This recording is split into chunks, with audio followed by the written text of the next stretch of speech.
नमस्कार मंडळी, आज आपण बनवणार आहोत झटपट अशी तांदळाची चकली। तांदळाचं पीठ इथं घेतले 2 ग्लास। आता ज्या ग्लासनं आपण पीठ घेतले त्याच ग्लासनं 2 ग्लास पाणी घ्यायचं।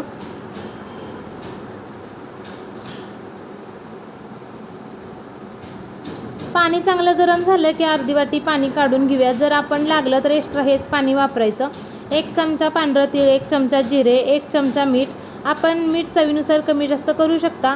अर्धा चमचा पापड खार। पाण्याला बघा चांगली उकळी आली की एका हाताने पीठ घालायचं आणि एका हाताने चांगलं मिक्स करायचं। परत 1-2 मिनिटं चांगलं मिक्स करून घेऊया। आता जे आपण एक्स्ट्राचं पाणी काढलं होतं ना, आपल्याला जसं वाटलं की आपलं पीठ कोरडं आहे तर आपण हे गरम पाणी थोडंसं टाकून परातीमध्ये आता याला काढून असं थोडंसं चमच्यानं अगोदर मिक्स करून घेऊया। गरम आहे त्यामुळे चमच्यानंच मिक्स करायचं। थोडंसं पाण्याचा हात लावायचा हाताला आणि परातीत असं घट्ट असा पिठाचा गोळा मळून घ्यायचा। आता इथं पीठ तर आपलं एकदम मळून झालंय। चकती घालायची शेवग्यामध्ये आणि मस्त असं पीठ भरून गोल गोल चकल्या पाडून घ्यायच्या।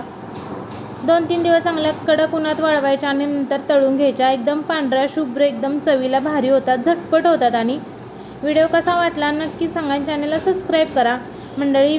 हा व्हिडिओ खूप मेहनतीने बनवलाय, नक्की सबस्क्राईब करा व्हिडिओला।